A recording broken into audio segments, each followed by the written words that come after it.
पहले जो ये शो अरफा करीम को आपने ट्रिब्यूट के तौर पे किया है, तो मैं समझता हूँ कि आज चूँकि मैं जब ये एडमिट थी हॉस्पिटल, तो मैं खुद लाहौर गया था, मैं स्पेशली कराची से गया था, मैं उनसे मिला था, उनको देखा था, उनकी फैमिली से मिला था।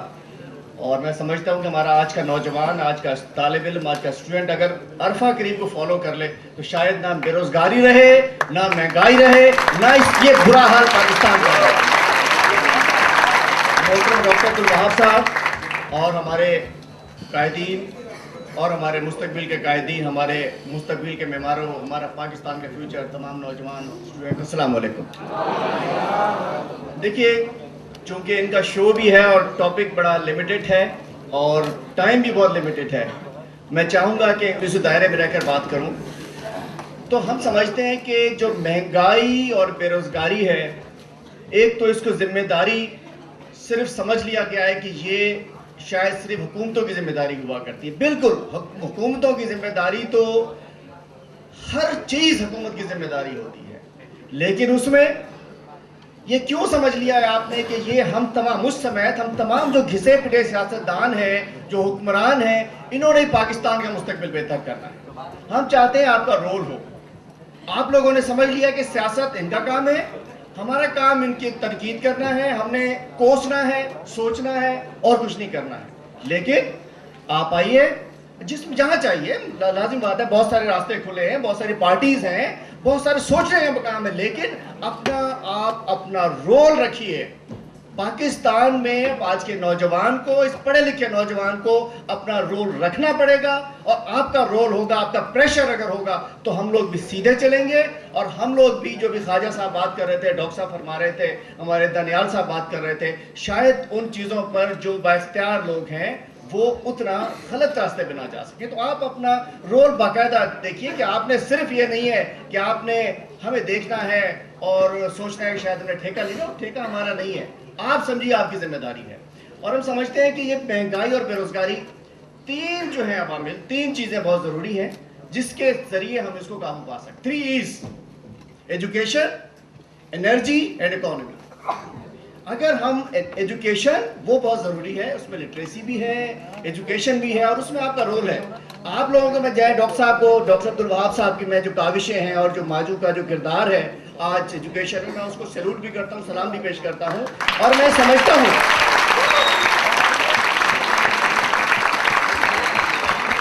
आज का ये पढ़ा लिखा नौजवान अपनी अपनी कैपेसिटी में डॉक्टर अब्दुल वहाब बने। अगर कोई यूनिवर्सिटी नहीं चला सकता तो अकेला जाके, उसको गवर्नमेंट का काम है कि उन्हें फैसिलिटेट करे। हमारा काम है कि हम उन्हें तैयार करें, उन्हें फैसिलिटेट करें और उन इलाकों में जाएं जहां का नौजवान किसी वडेरे की औताक स्कूल बन जाने की वजह से, किसी हुक्मरान की गलत पॉलिसियों की वजह से, जहां का नौजवान आज तालीम से महरूम है। आप लोगों को हम समझते हैं कि खुद फील्ड में जाना चाहिए, लेकिन खाली पेट कोई नहीं जा सकता। उसके लिए गवर्नमेंट को पॉलिसीज बनानी चाहिए और आपको अपना रोल प्ले करना चाहिए कि इस फर्ज समझे कि हमें अल्लाह ताला ने पढ़ा दिया, मौके मिल गए, हम इसको जहालत को ख़त्म करने के लिए अपना किरदार अदा करें। एजुकेशन हो गई, एनर्जी और इकोनॉमी। अब जो मईशियत है, देखिए मुल्क की मईशियत बगैर उसके लिए माशी इस्तेहकाम मुल्क में उस तक आ सकता है जब सियासी इस्तेहकाम। बगैर सियासी इस्तेहकाम में मुल्क में माशी इस्तेहकाम नहीं आ सकता। और सियासी इस्तेहकाम कब आ सकता है? देखिए, अकेले ना MQM, ना इमरान खान, ना पीपल्स पार्टी, कोई पार्टी आज मुल्क में जहां 10 करोड़ लोग 2 वक्त की रोटी जिन्हें ना मिलती हो, वहां उस मुल्क में कोई एक पार्टी आज के हालात में, कोई एक पार्टी इस मुल्क को फौरी तौर पर इन मसाइल से नहीं निकाल सकती। ना वो महंगाई खत्म कर सकती है, ना बेरोजगारी खत्म कर सकती है। हम सिर्फ सोच के कि जी हमें इक़्तिदार पूरा, अच्छा अफसोस क्या है, हर शख्स चाहता है, हर पार्टी चाहती है कि मैं हूं, मेरा पूरा इक़्तिदार पे कब्जा हो, मैं शेयर ना दूं किसी को। इक़्तिदार हो तो सदर भी मैं हूं, वज़ीर आज़म भी मैं हूं, वज़ीर आला भी मेरा हो, गवर्नर भी मेरा हो, वज़रा भी मेरे हो, और सारे चीफ सेक्रेटरी भी मेरे हो, सारे अफसर भी मेरे हो, हत्ता कि पटवारी भी मेरा हो, सचिव भी मेरा है। ये नहीं होना चाहिए।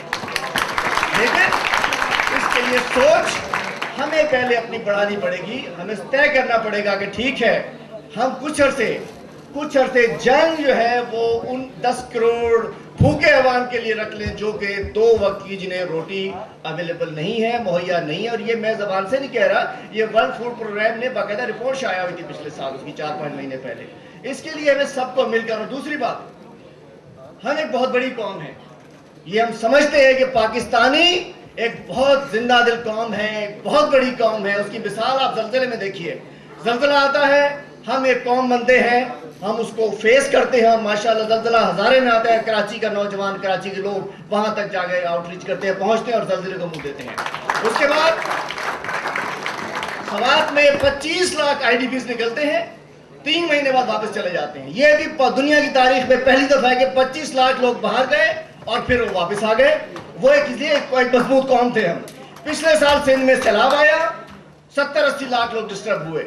इस साल सिंध में बारिशों की वजह से तबाही आई, 70 से आजकल मैं रिलीफ का चूंकि मिनिस्टर भी हूं तो उसकी सारी तफसीलात मैंने ली हैं, उसमें भी लोग बेचारे वापस अपनों को जा रहे हैं। वो क्योंकि हमने जब एक कौम बने तो हमने सख्त फैसले किए। और आज पहली दफा हमने नेटो सप्लाईज क्यों बंद कर दी है, हमने शमसी एयरबेस क्यों खाली करा लिया है, कि हम बैठे, तमाम पॉलिटिकल पार्टीज एक प्लेटफॉर्म पे बैठी, इकट्ठी हुई और उन्होंने फैसला किया कि हमने अमेरिकन को नेटो सप्लाई नहीं देनी है। तो हम अगर एक कौम बन जाए, हम अगर एक कौम बनकर सोचेंगे तो ये मईशत ठीक हो सकती है।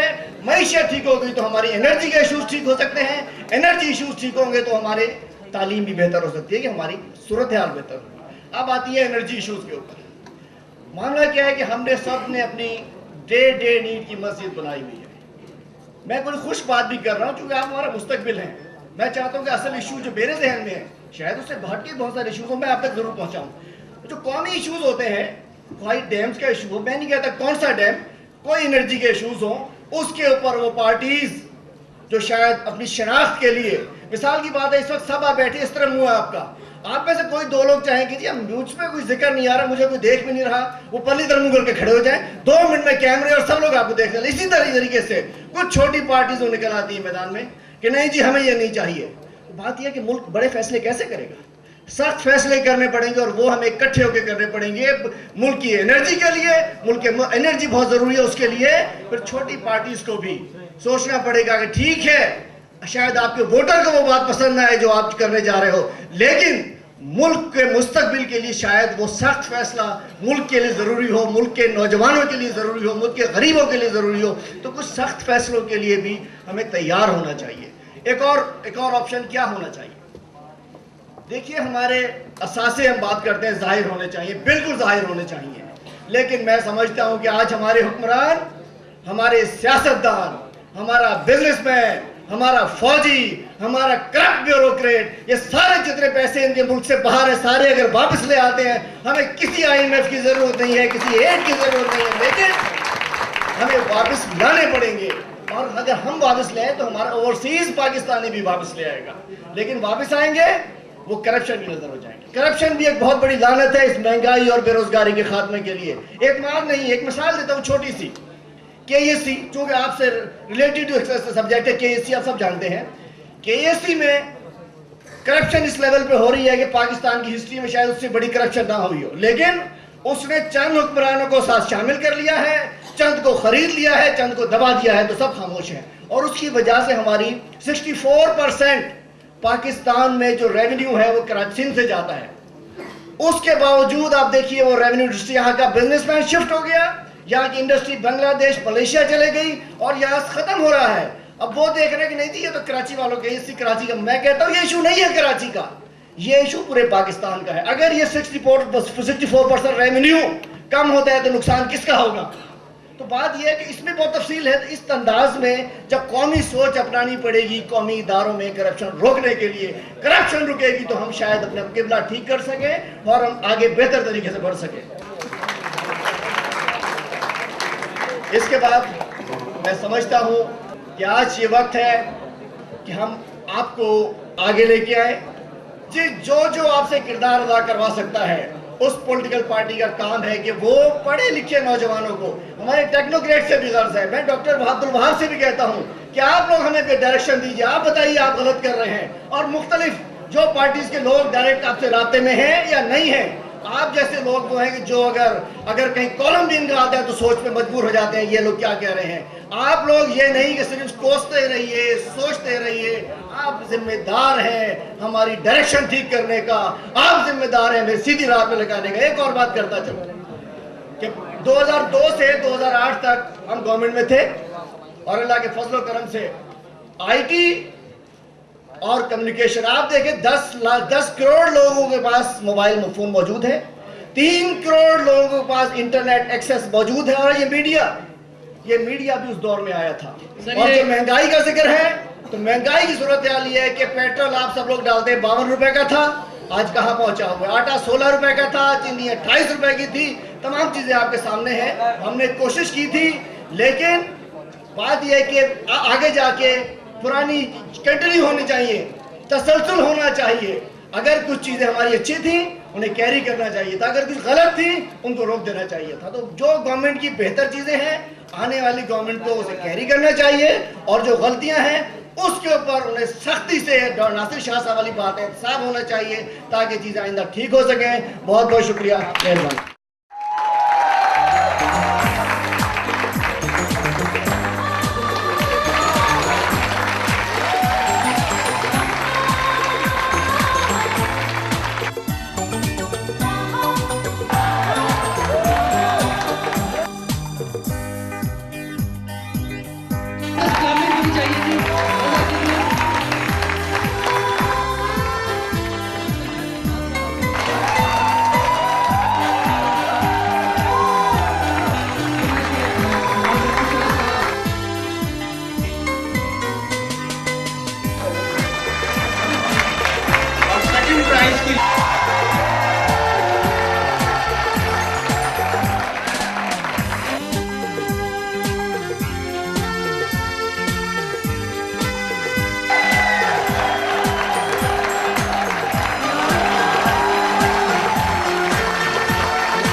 हम रिक्वेस्ट करेंगे डॉक्टर वहाब से कि